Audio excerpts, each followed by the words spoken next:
My name is Ayana Taylor, and today I'm interviewing the lovely Cametria Hill. Thank you so much for being on my channel today. Thanks for having me. So honored to have her. I met Cametria at Playhouse West. She's in advanced right now, so she's killing it, doing advanced work, killing it. And I actually, my first time working with her was doing the play North of Providence. We did that for the whole run of September, and that was such a fun learning experience. I'd never been in a play before, so I really was taking so much knowledge and information from this queen right here. And I didn't know what I was doing. I'm feeling myself. Okay, you gotta stop lying to these people. No, for real though. Like, I didn't know what I was doing, and so I was thankful to you and Richard for like just giving me notes and just helping me prepare for Carol 3. That was my character, Carol 3.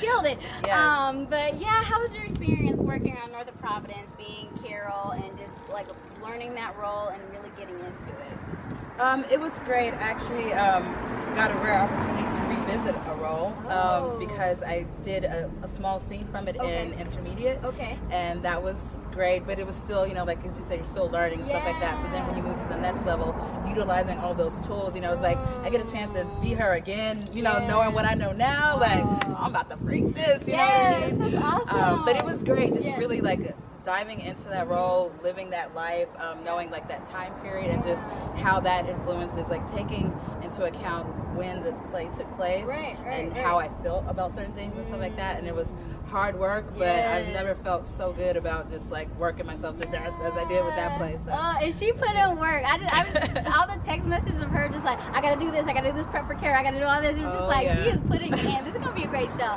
I was like, I hope they don't hate me because I was definitely on. No, she was like, Mama, she was like, baby, I need you to get it together. I was a little mama. My Yes, bad. My bad. That's okay. I need that sometimes, hold me accountable. So let's jump right into this interview. Yes. So my first question I have for you is, where are you from and how did you end up in Los Angeles? Tell us a little bit about your journey so far. Sure. By the way, am I looking at you or them? I just realized You can look at it. You look can at look all at y'all. him. You can look Okay. at everybody. Just making sure, baby. You see my Everybody. profile, my front file, my other profile. Whatever girl, you can be like this. This is about, okay. Gotcha. Go ahead. Gotcha. So LA, let's see. I have been here for 2 years. Yeah. Okay. My LA anniversary. I moved here from Brooklyn, New York, actually. Okay. And I lived there for almost 15 years, but I was born in Texas. So H-Town. Not born in Texas, but I You still rap. Okay. H-Town, okay. Yes, Houston. home of, what's that girl name? Oh yeah, Beyonce. Oh, how could you? Me Wait, too. you were joking. I was joking. Okay. No, but it was great. Like those three, from the south to the east to the west, kind of doing that little triangle. Yeah, that's and just cool. it's interesting what you pick up. Learning. Like I learned manners, obviously, from the south, and how to talk to people, approach people, look at people in the eye. Right. East Coast definitely taught me that grit that you were just talking about being on it. Yes, I learned that because you got to survive in the East Coast, and now just being here, applying all those skills to my acting. We're at the place where you can actually facilitate it, which is nice. So, absolutely. Yeah, now, were you? journey. I may have asked you this before, but so they know. Were you doing acting in New York, or was it more of a different endeavor that you were pursuing? Sure.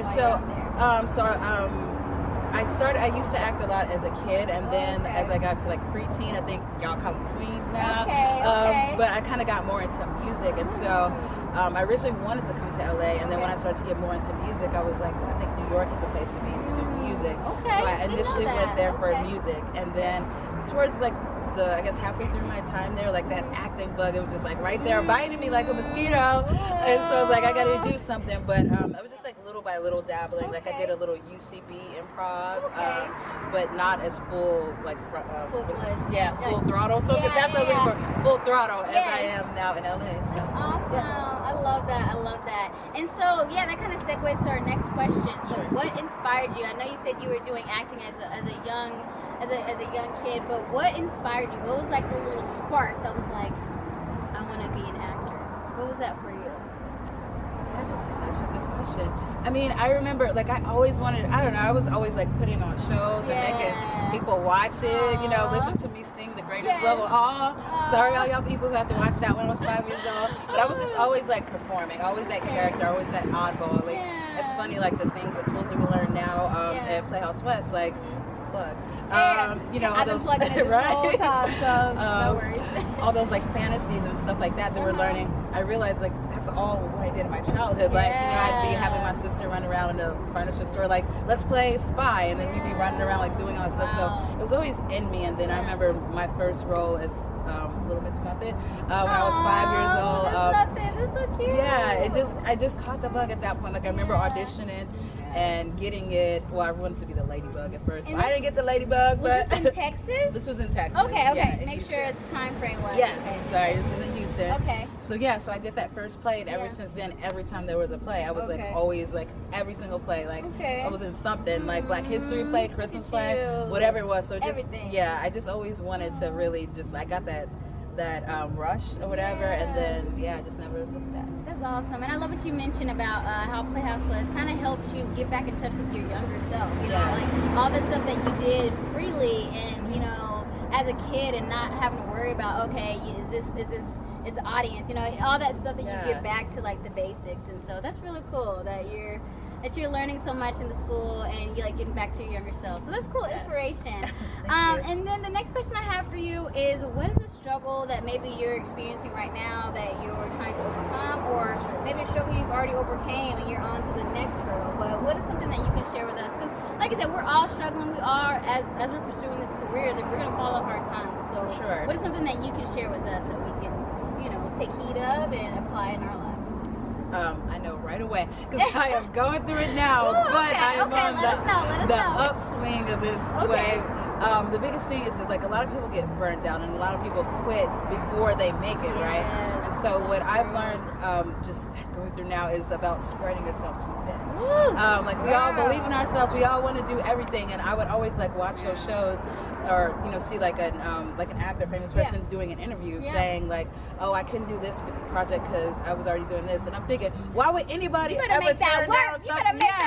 And now I realize like you can't be of service, you can't bring your best work if you're spread too thin. Oh my God, yes. So I would suggest definitely like really know yourself, know what you're really capable of, so that you can bring it instead of trying to be like, okay, I need to do as many things as I can so I can show all these things. Like if it's not going to be good quality, then you can't use it anyway, right? Yeah, you don't want to have watered down work. Exactly, or something that's not well developed. That's just not really put in the investment and time that it deserves. If you're going to say yes, because like I said, we all want to say yes to new opportunities, but at the same time, it's just like, we got to remember, this is time and energy that we're going to have to exert in these areas. It's not going to be as easy as you think, because that's the thing, you have a checklist of this one task, but there's so many things underneath it that you need to get done. So it's like, you have to remember, like, put first things first. Like, what's the priority? What's something that I can actually do? So I really love that. Yeah, do it with intention. That would be my thing. Like we all want to say yes and pay our dues. Obviously, as you're coming up, you want to do a lot of things for free, and I get that. But just do things with intention and not coming from a selfish place. But you are being of service. It's like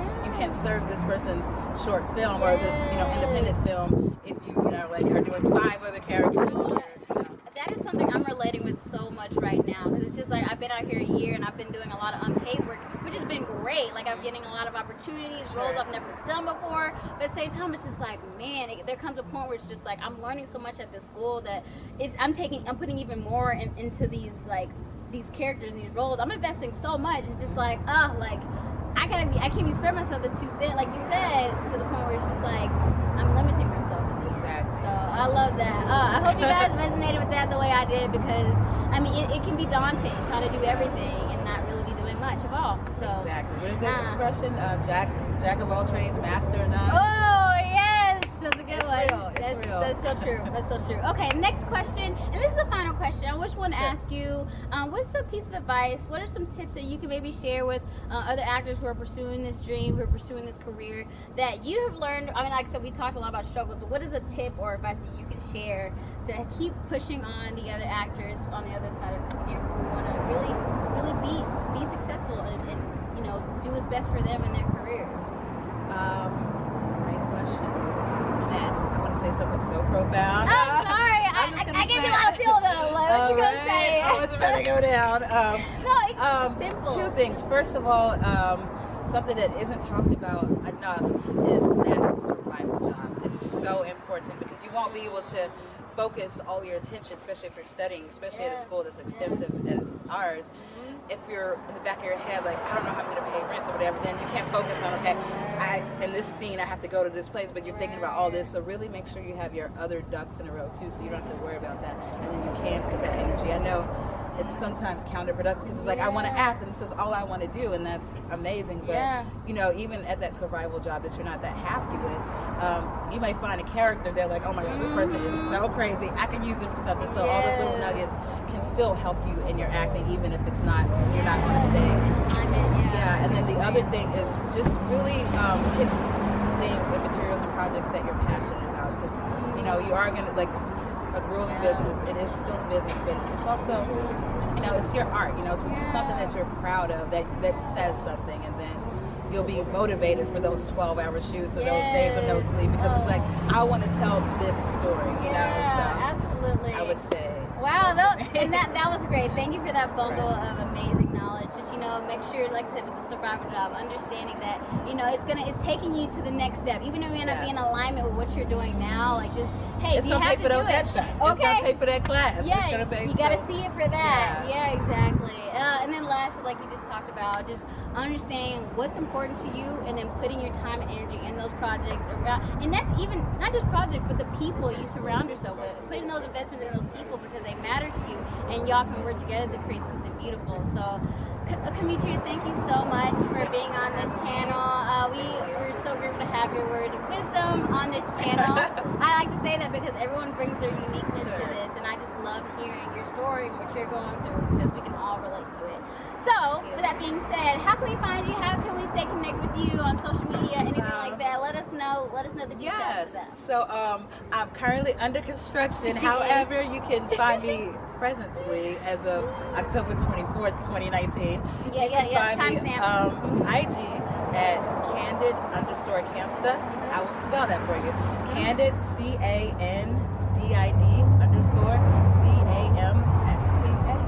_CAMSTA. Love it, love it, love it. And so, like I said, we'll follow you there, and then as it changes, she's gonna have something in her bio that's like, go follow my next page. We literally sat and talked about this for like 45 minutes. So we're trying to get our lives and get our marketing and everything, branding, get our ducks in a row, like you said. So thank you again. Thank you. Absolutely. All right, guys, if you like this video, make sure you like and subscribe, because we have only more and more amazing things coming out, and you want to stay tuned to it. So like I said, like and subscribe, and thank you again, Cametria. Y'all have a great day. All right, bye.